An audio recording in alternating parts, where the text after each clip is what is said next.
Bonjour mesdames, messieurs les journalistes.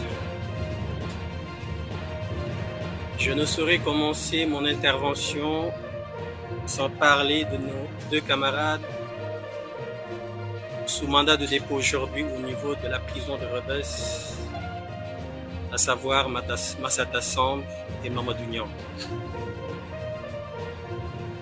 Les deux camarades qui ont été victimes de l'incurie d'un soi-disant président de l'Assemblée nationale qui a tout fait sauf dire la vérité. Par l'incompétence et l'incurie de cet épouvantail, aujourd'hui, nos deux camarades sont encore en prison. S'ils s'étaient considérés comme président de l'Assemblée nationale, s'ils avaient fait respecter le règlement intérieur de cette assemblée, on n'en serait pas là aujourd'hui. Donc, nous leur disons simplement de tenir bon. Nous leur disons que nous ne les oublierons jamais. Le combat ne fait que commencer. Nous précisons également que le verdict, le délibéré, avait été prévu lundi dernier et qu'il a été reporté au 2 prochain. Au 2 janvier, je veux dire. Mais ce report ne fait que nous renforcer. Nous les attendons de pied ferme. Nous vous annonçons d'ores et déjà que nous allons demander une contre-expertise de ce certificat d'hospitalisation. Ce certificat médical qui a été dressé, établi par un lieutenant de l'armée sénégalaise qui n'est aucunement habilité à dresser un pareil document, surtout à l'hôpital principal. Nous demanderons cette contre-expertise judiciaire parce que d'aucuns disent que cette bonne dame n'est pas du tout enceinte. Ils ne devront pas être condamnés sur du faux, sur des mensonges. Et ce régime nous a habitués au faux et aux mensonges.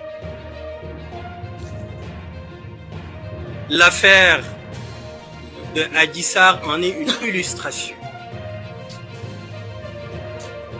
Donc, rien que pour ça, nous vous informons que nous allons demander une contre-expertise judiciaire.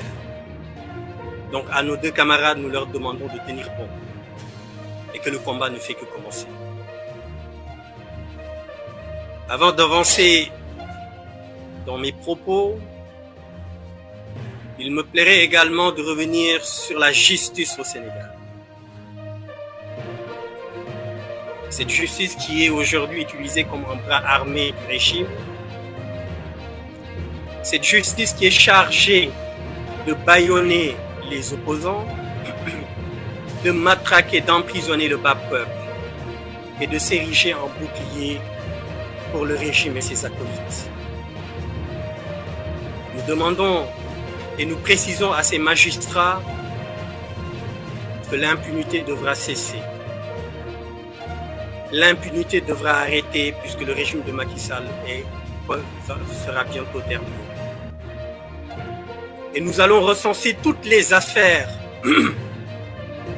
qui ont été très mal jugées. Et tous ces officiers de police judiciaire, tous ces magistrats seront poursuivis conformément au code pénal. Nous ne pouvons pas accepter dans un pays de droit, considéré comme un pays de droit, que de pareils actes soient posés. Donc à ces magistrats, on leur demande qu'il vaut mieux tard que jamais de se ranger dans la légalité, dans la dignité. Et d'arrêter d'appliquer à la lettre les injonctions de ce régime du président de la République. Donc il est temps que ça cesse. C'est avec beaucoup d'amertume, beaucoup un pincement au cœur que je m'exprime sur ce qui est appelé aujourd'hui le rapport de la honte. ce rapport du cours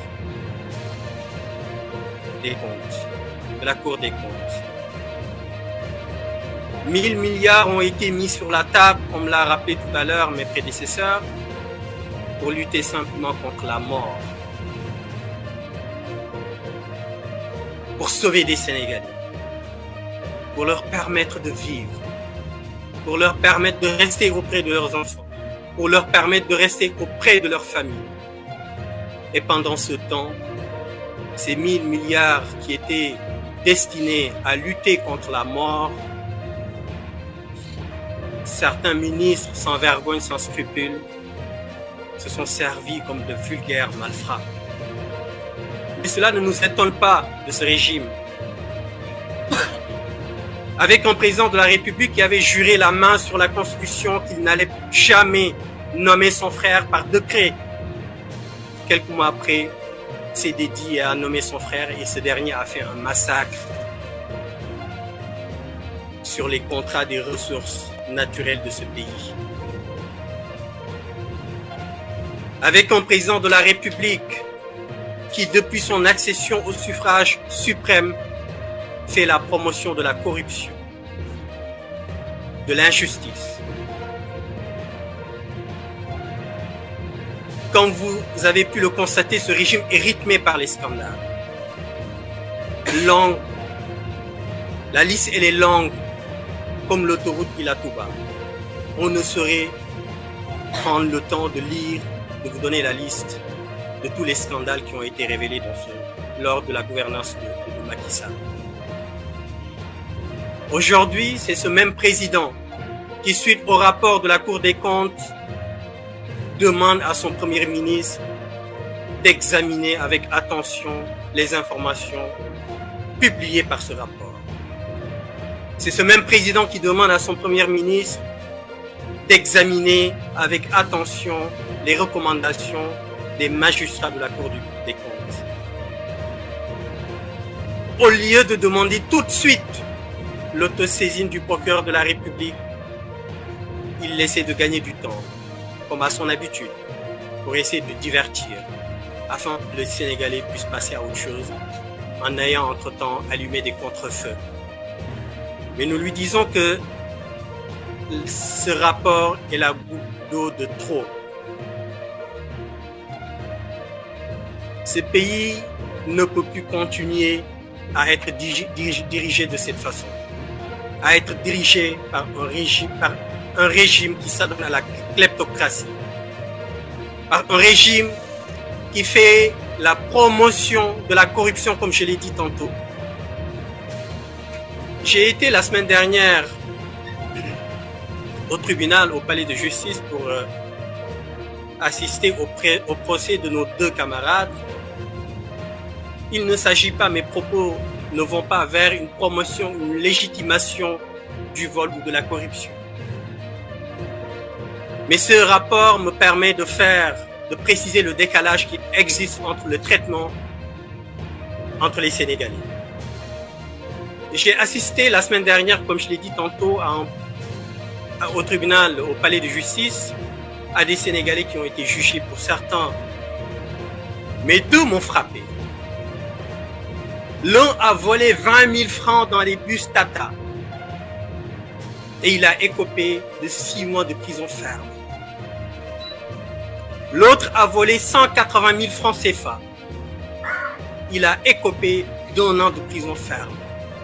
Pendant ce temps, le beau-frère du président de la République, selon le rapport de la Cour des comptes, son ministère a surfacturé plus de 2 milliards de francs CFA. Ce monsieur va paisiblement à ses occupations et à côté de sa famille, de ses enfants, passe les fêtes de réveillon tranquillement et va passer la fin de l'année tranquillement avec sa famille pendant que ces deux personnes que j'ai citées croupissent en prison pour 20 000 francs CFA et 180 000 francs CFA.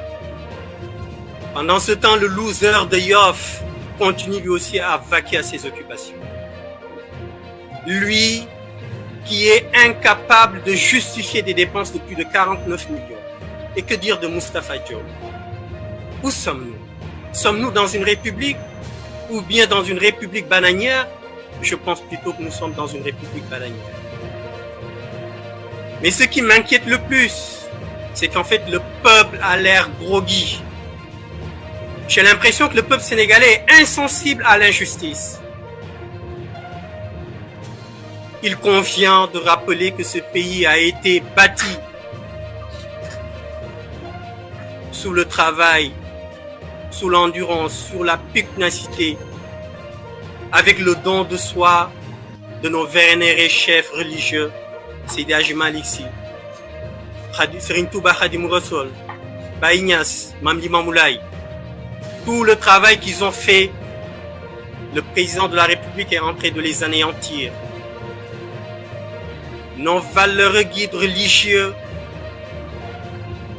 qui ont passé toute leur vie à faire la promotion de la justice, de l'équité, des valeurs. Ce travail qu'ils ont fait est en train d'être abattu par le président de la République depuis 2012. Donc il est temps que ce peuple se réveille.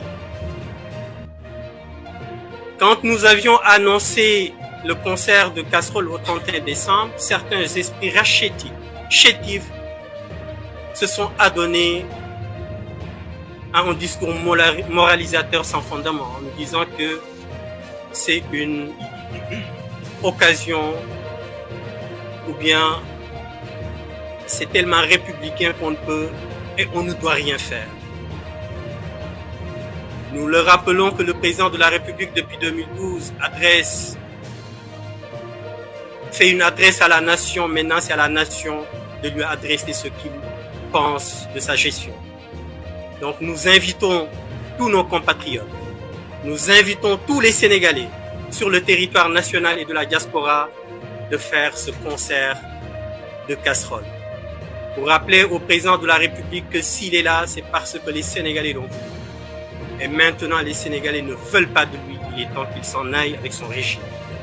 Et nous leur disons également que la justice sera faite, que tous les ministres qui sont mouillés de près ou de loin à tous ces scandales seront poursuivis.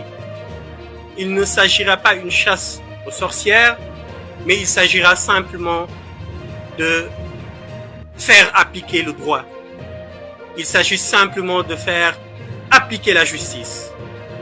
Donc, qu'ils le sachent, tout ce qu'ils feront, ils seront poursuivis.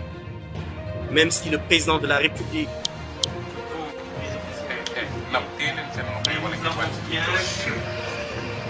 Aujourd'hui, nous avons le cas de la Guinée, le président Dadis Camara qui est poursuivi.